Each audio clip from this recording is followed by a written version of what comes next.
I am so... I'm... Two things. Firstly, I'm disappointed, but I am also upset. And you know what? Scratch that. No, I'm not upset. I'm proud. I am proud of myself. Because what I wanted to do was refer back to a time earlier on in the off-season when the Vancouver Canucks made a very interesting and divisive trade with the Edmonton Oilers. Yeah, you know exactly which trade I'm talking about here. June 24th, 2025. The Vancouver Canucks acquired Evander Kane in exchange for a 2025 fourth-round pick. Edmonton's own 2025 fourth-round pick, by the way. The Canucks gave it back to them because the Canucks initially acquired it in the Vasily Podkolzin trade. I'm proud of myself because back when that trade was made, I'll admit, I liked it. And I thought, in theory, this trade would be a positive force in the Vancouver Canucks organization. In theory, you're getting yourselves Evander Kane, a guy who can score maybe 20 goals on the wing, who provides ample toughness, who can stand up for a guy like Elias Pettersson, who's needed a guy to stand up for him, a player who has grown through tribulations, personal, on and off the ice, and he's a better person for it. Say what you want about Evander Kane on the ice, but hey, off the ice, he's looking a lot better than he has in the past. And I understand that there's so much baggage that comes with a guy like Evander Kane, and I totally understand why folks would go out there and say that his baggage is not welcomed in a locker room that was, quite frankly, fragile and falling apart last year with the JT Miller and Elias Pettersson drama. But I am at least proud of myself that I had the optimistic viewpoint immediately activated in my brain. That I was still able to allow myself to believe in the good that could happen. Not saying that it was going to happen or that it was guaranteed, but I'm saying that it could have. And now I'm disappointed because this guy absolutely stinks, and he's not any of the things that we thought he would be. He doesn't even have a goal yet, let alone being on pace for scoring 15 or 20. Evander Kane started out this season scoring 3 points in 9 games, and quite frankly, he is not looking effective in the ways that we thought he would be at all.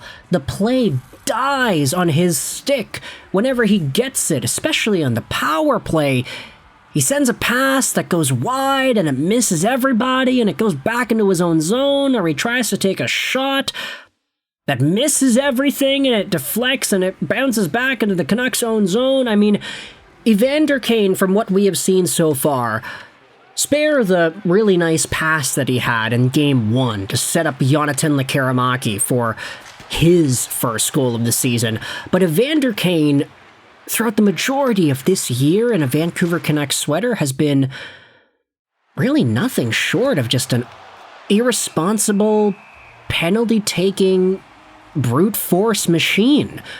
Yes, it's true, he provides some good physicality, he gets some big hits, he double-clutched and absolutely took out 2 guys in, which was it, the Nashville game or the Pittsburgh game a few nights ago? I think it was the Nashville game. But Evander Kane, especially with the amount of ice time he is given at 5v5 compared to everybody else, it is ridiculous how ineffective he is as a hockey player on the Vancouver Canucks. And he's making $5.125 million a year right now. Are you saying that Evander Kane was worth losing a Pia Suter for example? The Vancouver Canucks, if they, let's just say, swapped out Evander Kane and they brought in Pia Suter, and they signed Suter to the exact same amount of money that Evander Kane's making right now, sure, Suter would have been a little bit overpaid, but the Canucks would have had some backup on center with a guy in Pius who's actually doing pretty okay for himself right now in the St. Louis Blues organization. Pia Suter is at half a point a game. And if he continues that, he'll have 40 points on the year. That's fine. That's not that bad. He ended up signing at St. Louis with $4.1 million. You could have saved some money if you didn't go out there and acquire Evander Kane. Now, I'll go out there and say as well, the fact that Vancouver is getting some honestly decent winger support from guys that maybe weren't expected to be middle or top six players like Arshdeep Baines, Linus Karlsson, Jonathan Lekkerimäki when he's available, and now Lukas Reichel will projectably be a winger if the Canucks go out there and grab themselves another center, which is possible. They could go out there and trade for Pavel Zacha at some point. Maybe Evander Kane goes out, Zacha comes in, and then, I don't know, something like that happens. But I'm recording this audio on the same day as the Vancouver Canucks lost to Montreal. They're going to play Edmonton later in your day, not my day. It's still the Canadiens' day as I'm speaking into this microphone, but before the Oilers' day, so I don't know if the Canucks would get Evander Kane off the roster that quickly, you know? Playing off against his old team? I don't know. But there are some cap gymnastics that could work out, but at the same time, it's like the fact that we even have to think about these possibilities and these hoops and hurdles to dive in through and jump over to make this work, it's so exhausting when you think about Evander Kane as a player that everybody, except for me, happened to have been right about. I say everybody. There were a lot of folks in my comments section that were optimistically cheering on the trade and who believed in the same vision that I believed, that if Evander Kane could come in, he could score some goals, which he hasn't. If he can be that physical force, if he can create plays on the offense and just do what he did in Edmonton that made him so beloved, then he would be fine. But he's not doing that. He's looking really useless.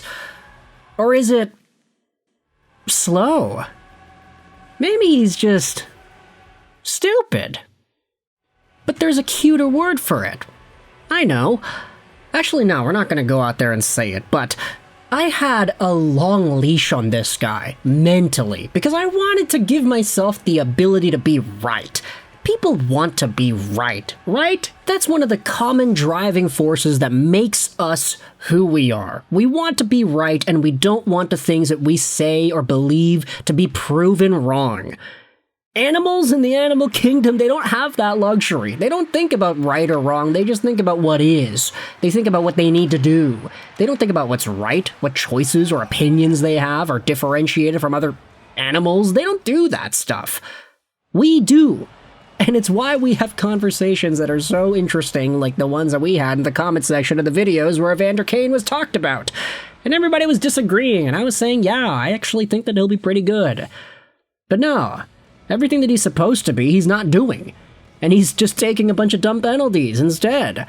Sure, he's a scary guy to play against, and he makes his opponents' lives very difficult, but it doesn't make them difficult in the way that gives Vancouver an advantage. Like, when you deck Cole Caulfield in the back while he's down there on the ice, you get a cross-checking penalty. Yeah, sure, you're a dangerous guy. You might even hurt Cole Caulfield. You might remove him from the game because of an injury or something. I'm not saying that's appropriate, but you might do that. But you got penalized for it. And now it's like, oh, well, they're on the power play. Oh, look at that. Great Montreal power play one more time, eh? And now the Vancouver Canucks are down again. I don't know what the point of this video was. They always tell us in radio school to have a point, but I'm thinking that I just wanted to get it out there.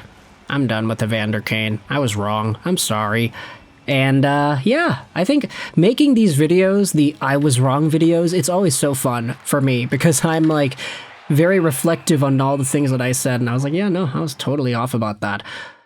But anyways, if you enjoyed this video, you can hit the like button if you did. If you didn't, the dislike button's there for you as well. Let me know your thoughts in the comment section below, whether or not you agree or disagree, because, yeah, Evander Kane's not looking all too good in the Vancouver Canucks sweater. And we'll just hope that it actually trends towards the positive as the days go on. Until he gets traded, and then he can go and do whatever. But thoughts in the comment section below about Evander Kane and the way he's played so far. I hope you enjoyed this video. And bye.